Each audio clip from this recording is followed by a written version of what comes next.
ketakutan anak-anak terhadap objek ini sama seperti ketakutan orang dewasa sama takut pada bencana alam, takut sama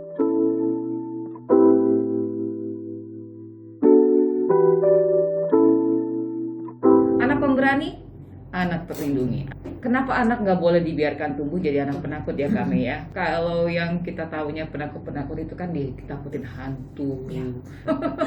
ya, tapi tadi yang Mbak Rini bilang betul juga. Bukan cuma sama objek-objek yang seperti itu ya. Kadang-kadang ada yang takut tidak beralasan pada hewan tertentu ya.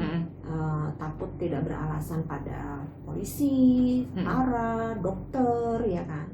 Nah, kenapa bisa seperti itu? Jadi ternyata anak-anak itu sesuai dengan perkembangan umurnya, itu objek yang dia takuti juga berubah, Mbak Rin. Ini menurut situs web What to Expect ya, itu sumber ketakutan itu berubah seiring umur anak. Oke, tadi kami sempat bilang juga nih 2-3 tahun segala macam gitu kan. Nah, 2-3 tahun itu adalah waktu di mana anak mulai belajar mengenal emosi. Salah satunya adalah rasa takut.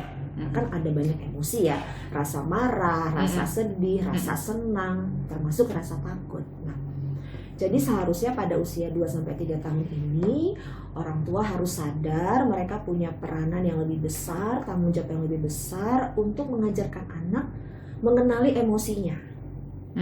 Oh, kamu sedang takut ya. Takut apa? Kan seperti itu ya. Kemudian mengajarkan kepada anak bahwa takut itu wajar. Tapi jangan sampai takut itu mengendalikan dirinya. Harusnya kita dong yang mengendalikan takut kita. Itu cara mengajarkan pada anak itu sesuai dengan usia perkembangannya, ya kan? Bukan malah ditambah ditakut-takutin gitu ya. Benar. Nah, jadi kembali kepada tadi yang kita bahas, rasa takut anak itu terhadap objek berubah-ubah. Ini saya sebutin dari umur 9-18 bulan tuh biasanya anak-anak takut sama orang asing. Iya. Ya kan? Kalau ada orang datang ke rumah, tamu misalnya, dia nggak kenal, suka lari, ya, suka berlindung di balik orang tuanya, di balik badan orang tuanya. Tapi pengen tahu, kepo juga siapa gitu. Disuruh salam takut, nggak mau gitu ya. Nah, itu wajar. Kemudian 18-24 bulan itu takut sama suara angin yang kencang, takut sama beberapa hewan tertentu, takut sama dokter. Ya. Nah, kenapa bisa takut sama dokter ya? Kemungkinan ada yang kayak Mbak Rini bilang tadi, ya, makan banyak loh, nanti kalau sakit disuntik loh, suntik dokter loh. Nah, misalnya gitu-gitu ya. Walaupun tujuannya baik supaya anak mau makan, tapi kan itu nakut-nakutin ya. Akibatnya ketika anak beneran sakit, lah orang tua juga yang kewalahan karena anak nangis kejer-kejer nggak mau dibawa ke dokter karena udah terbayang bakal disuntik, dokter pegang suntik gitu ya. Nah, umur 24-30 bulan anak takut sama kegelapan, takut masuk kamar mandi, masuk toilet, takut lihat orang berkostum atau bertopeng, seperti badut misalnya. Iya, padahal badut lucu, tapi kok bisa takut ya? Banyak ya orang yang takut ya. Jangan kan anak-anak, orang dewasa juga ada yang takut. Itu pasti bawaan dari anak itu, dari anak-anak dia udah bisa takut. Jadi, bisa jadi.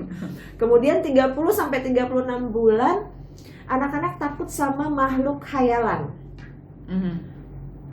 Monster-monster khayalannya gitu. Atau barangkali pernah dibacain dongeng tentang makhluk-makhluk, ya kan?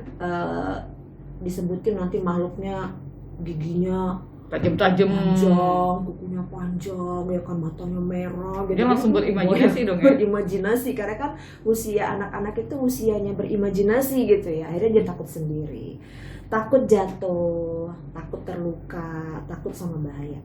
Nah, jadi ketakutan anak-anak terhadap objek ini sama seperti ketakutan orang dewasa sama takut pada bencana alam, takut sama kecelakaan, takut sama jatuh sakit, itu sama, rasa takutnya sama, efek emosinya juga sama gitu. Jadi bagaimana supaya rasa takut anak pada objek-objek ini tidak berlanjut sampai dia dewasa? Nah, itu PR-nya orang tua.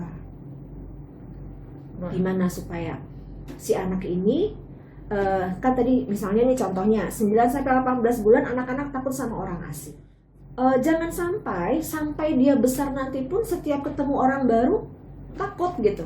Kan jadi menutup kesempatan atau mengurangi kesempatan dia untuk maju dong. Iya, Kalau dia peluang-peluang ya. takut bertemu dengan orang asing, apalagi kalau takut masuk dalam sebuah keramaian misalnya.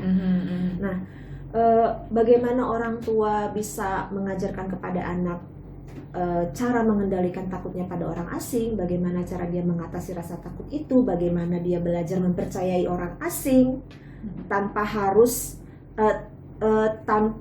artinya begini, bagaimana dia mengenal orang asing tapi tetap berhati-hati gitu. Tidak semua orang asing baik gitu kan gitu ya. Tapi bukan berarti semua orang asing jahat kan begitu. Nah, jadi kalau orang tua terlalu menekankan kata-kata jangan bercakap-cakap dengan orang asing misalnya, ya kan?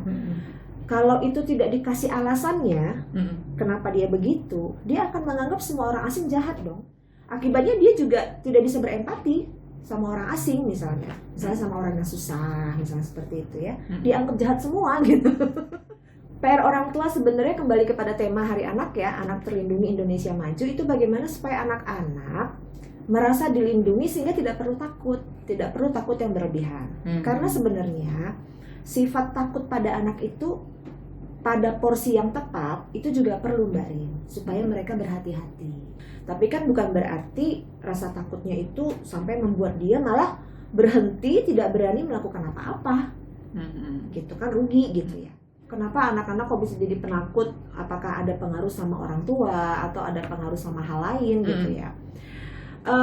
Beberapa penelitian mengatakan ada faktor genetik. Genetik maksudnya begini Mbak Rin, ada anak yang dilahirkan memang terlahir dengan temperamen sensitif, dengan temperamen lebih emosional, sehingga membuat dia lebih penakut gitu. Ini hanya faktor saja, saja.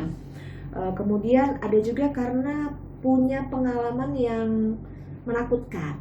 Ya, ada trauma. Udah pernah kejadian duluan ya? Pernah kejadian duluan. Nah, termasuk yang tadi kita bahas di konten, itu menanamkan memori ya.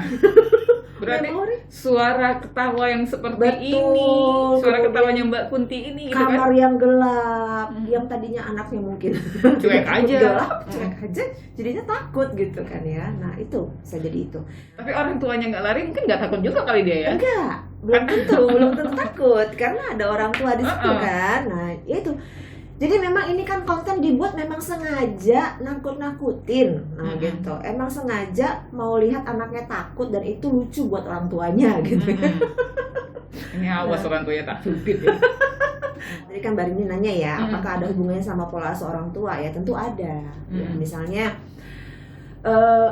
anak itu bisa jadi penakut karena sering mendengar cerita-cerita yang menakutkan, sering mendengar kalimat-kalimat dari orang tua yang mengancam atau menakut-nakuti.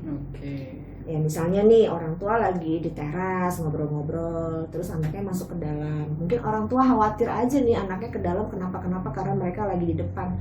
Mau ngapain ke sana?